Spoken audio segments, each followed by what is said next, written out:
Bonjour à tous, j'espère que vous allez bien en cette deuxième semaine de l'Avent. Je suis ravie de vous retrouver aujourd'hui pour un nouvel épisode du livre En attendant ce foutu Noël de Jérémy Kamaski, cet anti-calendrier de l'Avent. Si cette vidéo vous plaît, n'hésitez pas à la liker, à la commenter et à la partager.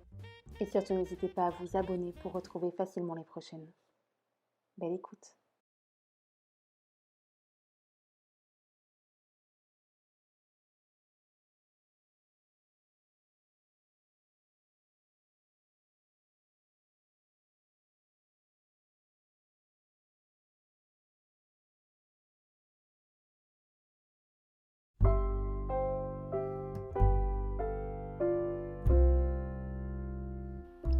Surpris par la neige, Martin van Oza, 40 ans, s'était réfugié dans un bar brugeois. Ce n'était ni la chaleur ni le réconfort qu'il avait cherché dans ce lieu de perdition, mais plutôt l'alcool, afin d'y noyer tous ses problèmes. Comme vous le verrez, la vie de Martin n'était faite que de clichés. Le premier d'entre eux était de boire pour oublier. Assis sur un tabouret de comptoir, accoudé aux zincs du bar, Martin n'était ni triste, ni heureux. Il buvait et son esprit vagabondait dans les recoins sombres de son cerveau, avant de se demander dans quel genre de bar il était. C'était l'unique client d'un bistrot ordinaire. Pourtant, il ne put s'empêcher de penser que s'il y avait eu une autre décoration, il y aurait eu plus de clients. Il ne se posait pas les bonnes questions. Qui, en dehors d'un alcoolique esseulé, viendrait dans un bar à 21h pour se saouler? Il devait puer la solitude, si bien que le gérant du débit de boissons l'avait laissé seul pour aller inventorier des caisses d'alcool dans l'arrière-boutique. En face de lui se trouvait un miroir caché par une étagère remplie de bouteilles d'alcool. Martin distingua difficilement son reflet. Ce qu'il voyait l'emmerda. Il n'aurait pas dû devenir cet homme de 40 ans. Pourtant, dans ses souvenirs, il avait été un enfant intelligent et rêveur. Timide également. Il avait eu pour habitude de se créer des amis imaginaires. Comment avait-il pu devenir lui? Maintenant, sa vie c'était la réalité brute, et elle n'était pas drôle, tout comme sa gueule. Mal fagotée, les yeux vitreux et la coiffure aléatoire. Un pauvre gars qui ne galérerait pas longtemps à récolter des pièces jaunes s'il tendait la main au milieu d'une rue. Martin s'y leva pour aller chercher dans le frigidaire du bar, derrière le comptoir, une 6e bière de Noël. Une bière de Noël, quelle drôle d'idée! Se dit-il à voix basse avant de se rasseoir sur son tabouret de comptoir. L'évocation de Noël lui rappela qu'il n'était plus père de famille. Fraîchement divorcé, son ex-femme garderait les enfants pour les fêtes de fin d'année et toutes les vacances suivantes, faisant fi du jugement rendu par le tribunal de la famille de Bruges. Il ne verrait pas ses enfants en cette fin d'année et n'avait pas la force d'aller se plaindre devant les magistrats. Ce n'était plus qu'un père abattu. Oui, je sais, c'est très cliché, mais d'autres arrivent. Il reprit une gorgée de sa bière. Il se sentit encore plus triste. Puis Martine regarda ses mains calleuses. C'était celle d'un homme qui avait travaillé plus de 20 ans de sa vie pour faire vivre sa famille grâce à la pêche en haute mer. Depuis, il la faisait vivre de loin avec une pension alimentaire. Avec ce qu'il lui restait pour vivre, il ne pouvait que louer un studio de 20 mètres carrés. Martine était pourtant un bon gars, jamais méchant, surtout gentil et peut-être un peu con à vouloir arranger tout le monde. Il avait l'impression que ses enfants et son ex-femme ne le respectaient plus. Enfin bon, dit-il à voix basse, résigné. Devait-il passer un alcool plus fort? Il réfléchissait un court instant, tentant d'apercevoir son reflet dans le miroir derrière l'étagère pleine de bouteilles d'alcool. Et puis avec la logique d'un homme ivre, il se dit « Non, c'est bientôt Noël, je reste à la bière de Noël. » Il allait finir sa 6e bière, et c'est là que se termina la tragédie pour laisser place à la comédie. « Mais t'en as pas marre ?» On venait de lui parler. Mais qui? Il était seul dans le bar. Ce devait être une hallucination auditive. Parfois, il pensait tellement fort que « Hé, oh, je te parle !» Il fut coupé dans le fil de ses pensées pour la seconde fois. Cette fois-ci, il sursauta. Ce n'était pas le tenancier du bar. Il était toujours dans l'arrière-boutique. « Là, en bas, dans ta pogne !» Le cœur battant à tout rompre, le souffle coupé, son regard puis sa tête entière descendirent lentement sur le zinc où il tenait sa bière. « Salut !» Sa bière lui parlait. « Quoi, qu'est-ce qu'il y a? Tu crois pas au miracle de Noël ?» Martine ne pipa plus. « Vas-y, parle !» Martine mena un semblant de phrase, puis fut coupée par la bière. « C'est un bon début. Comment tu t'appelles ? Martin. Peu importe. D'ailleurs, arrête ta dépression 2 secondes. C'est fatigant. Ça sent à 10 lieues à la ronde que t'es déprimé. T'as qu'à voir. Même dans ce lot de perdition, tu fais fuir le patron qui préfère faire je ne sais quoi dans l'arrière-boutique plutôt que voir ta caboche déprimante. Martine regarda rapidement à droite, puis à gauche, pour savoir si quelqu'un ne lui faisait pas une mauvaise blague. Mais rien. Il n'y avait personne. Je deviens fou. Mais non, c'est pas Follet de la cafetière. Martine avait toujours eu peur du regard des autres. Il ne voulait pas être surpris en train de parler avec une bière et passer pour une personne dérangée d'esprit. Il commençait à s'agiter, à être de plus en plus nerveux. Bon allez, Martine, pose-moi sur le comptoir. Martine posa sa bière parlante sur le zinc et prit sa tête entre ses mains. Le haut de son corps se balançait d'avant en arrière. Il entendait toujours la bière. Respire profondément, lui conseillait la bière. Inspire 5 secondes. Retiens ta respiration 15 secondes. Et expire pendant 10 secondes. Et ainsi de suite pendant 3 minutes. Arrête de me parler, dit Martine. À qui d'autre je parlerai ? Allez, bois une gorgée, ça te fera du bien. Martine ne dit rien pendant un long moment. La bière de Noël, quant à elle, n'aimait pas les silences. Elle lui dit « Bon, tu vas arrêter tes conneries maintenant. Ronde saucisse, faut naturel. Non mais imagine quelqu'un rentre et il te voit dans cet état catatonique. Moi je dis quoi ?» Tu dis rien, c'est qu'une bière de Noël, dit Martine en tapant du poing sur le zinc. Bon, je vois que t'es en colère. Je ne fais pas ce boulot pour subir les exaspérations des clients. Pourquoi tu parles de clients ? Dit Martine en chuchotant sans pour autant masquer son agacement. Pourquoi tu m'aurais appelé autrement ? Je suis perdue, je n'y comprends plus rien. Écoute, je suis le génie de la bière de Noël, sponsorisé par la cirrhose du foie. Le génie de la bouteille rit de sa propre blague. Martine secoua sa tête en fermant les yeux, comme pour se réveiller, mais en rouvrant les paupières. Il vit toujours cette maudite bière en face de lui, qui le regardait avec un air interrogatif. T'es débile ou quoi ? J'y comprends plus rien. Je vais aller me faire interner car je crois... La bière de Noël lui coupa la parole encore une fois. Bon, t'as pas l'air d'être au courant ni très vif d'esprit. Tu connais Aladdin et sa lampe magique ? Oui, bien sûr. Et alors ? Bah t'es le soifard, et moi la bière magique. La bière rit de plus belle avant de dire « Je suis un djinn !» Mais c'est du grand n'importe quoi, dit Martine à un public imaginaire avant d'expliquer la bière. J'ai beaucoup navigué, figure-toi. Et les djinns, c'est chez les musulmans. Et eux, dans leur culture, ils ne boivent pas d'alcool. Qu'est-ce que tu peux être fermée d'esprit, Martine ? Mais sache que t'as 3 vœux. Plus vite tu demanderas tes vœux, et plus vite on pourra se dire bye bye. Martine réfléchit. Et si c'était vrai ? Être gratifiée de 3 vœux le calma automatiquement. Il ne pensait plus au fait qu'un génie puisse prendre l'aspect d'une bière. 3 vœux.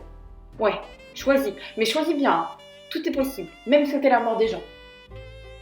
Dans ce cas, dit-il la mine légèrement en premier, vu que c'est bientôt Noël, je souhaite la paix dans le monde. La bière était déçue. Sérieusement ? Oui. Non, je peux pas, ça, dit la bière de Noël bougonne. Pourquoi ?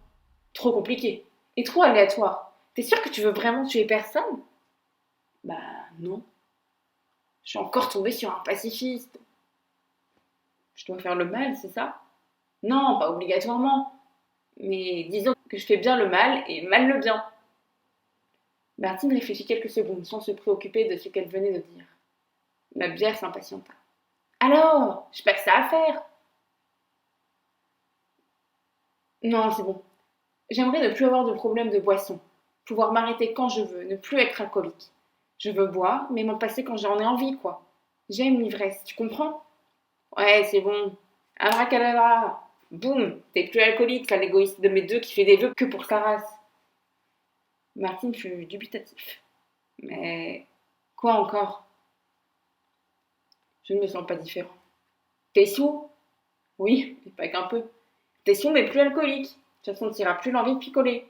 C'était ton vœu et il est exaucé. Allez, encore 2 vœux. Oh, c'est dur. J'ai jamais dit que c'était facile, hein. Tu veux un exemple ? Oui, pourquoi pas. Tu veux tuer ta femme et tes gosses? Non! Ça va pas? J'aurais essayé. Alors? Laisse-moi réfléchir. Je voudrais tuer ton chat, devenir riche, célèbre, avoir plein de gonzesses. Non, rien de tout ça.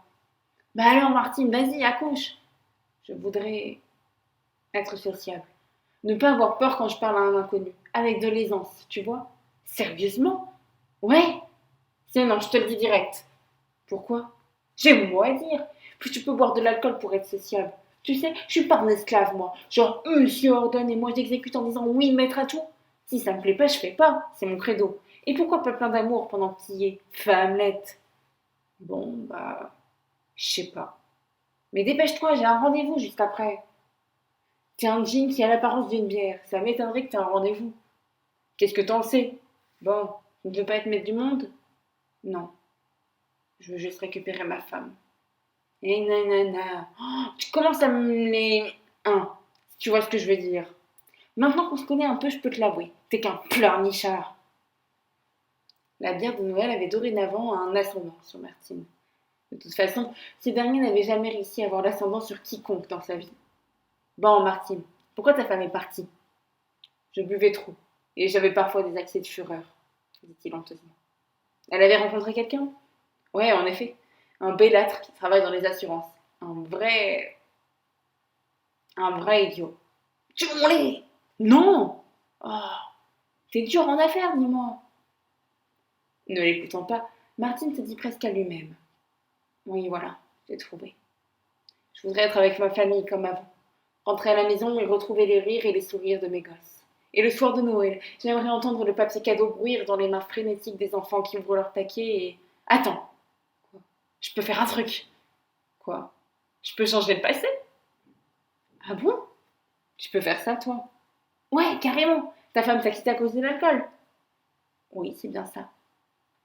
Bah, fais le vœu de n'avoir jamais été alcoolique et elle te quittera jamais. Mais c'est une bonne idée, ça. Alors mon souhait est de n'avoir jamais été alcoolique. Abracadabra, boum, c'est fait. L'homme ne sentait pas de différence. Il regarda autour de lui. La bière de Noël, Jenny, était toujours là. Rien n'avait changé si ce n'est que Martin avait moins de ventre et que ses habits étaient plus propres. Alors, content? Ça y est, s'étonnait Martin. J'ai jamais été porté sur la boisson. Ouais, mon grand, t'as jamais été alcoolique. Parfait. À présent, tu as toujours bu avec modération toute ta vie. Mais je suis pas avec mes enfants, là. Je devrais être avec eux, en vacances. Martine tira de sa veste son portefeuille et ne trouva ni photo de son ex-femme, ni celle de ses enfants. Je comprends pas. Martine, réfléchis. C'est parce que t'étais salement portée sur la bibine que t'as rencontré ta femme. T'étais marrant grâce à l'alcool. Vu que tu n'étais pas drôle, t'as raté le coche avec la femme de ta vie. Tu l'as jamais vraiment rencontrée, donc techniquement, elle t'a jamais quitté.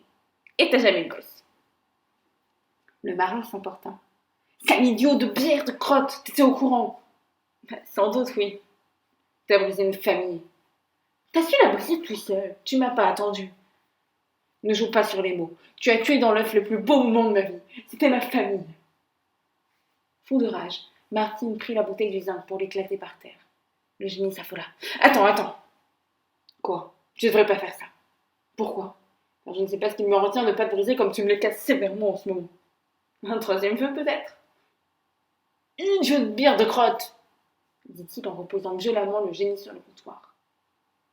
Après un court moment de silence. Alors, ce troisième vœu, j'ai un cours de pilates juste après. Comment une punaise de bouteille ferait un cours de pilates? Ça n'a aucun sens. Cherche pas à comprendre. Si tu crois qu'un génie dans une bouteille, ça a un sens. Alors, troisième vœu, tu m'encuisines. Mon troisième vœu, c'est de ne m'avoir jamais rencontré et que tout redevienne comme avant, pauvre idiot. T'es pas drôle, t'es sûr? Oui, certain. Oui. Ok. Agadara, boum. Tout est comme avant. Dans ta vie de paumée. Merci bien. Maintenant, va-t'en. Et dire que t'aurais pu être riche ou mieux. Tuer du monde. Va-t'en. Au revoir. Et souhaite-moi bonne chance pour mon cours de pilates. Je ne souhaite plus rien ce soir. Martine rentra sa tête dans ses épaules. On aurait dit une tortue. Il était toujours assis sur le tabouret de comptoir, son coude sur les zincs du bar. Il s'était enfin débarrassé de ce mauvais génie. Dans le miroir, il put voir le reflet d'un homme qui respirait frénétiquement. Ses yeux n'étaient plus vitreux, mais laissaient transparaître un regard furieux. Il réfléchit à tout ce qu'il était devenu depuis toutes ces années bercé par l'alcool. Tout était de sa faute. Martine n'aimait pas ce qu'il était devenu. Et de rage, il jeta la bière de Noël vide sur l'étagère, qui brisa, dans un raffut pas possible, plusieurs bouteilles d'alcool. Le miroir, comme son reflet, restèrent intacts. Le propriétaire du bar sortit de l'arrière-boutique et expulsa Martine d'un grand coup de pied dans le derrière. Ce dernier tomba sur le trottoir enneigé, qui amortit sa chute. Martine sortit son portefeuille de la poche intérieure de son veston. À l'intérieur se trouvaient des photos de sa famille. De ses doigts exangus et pleins de neige, il caressa les sourires des gens qu'il aimait toujours. Le passé ne changera jamais. Il n'existe plus malgré les conséquences que nous subissons. Seul le présent nous permet de choisir la voie dans laquelle nous voulons aller. Martine referma son portefeuille, se rangea dans la poche de son veston. Il se releva difficilement, tituba, et prit la décision d'aller de l'avant.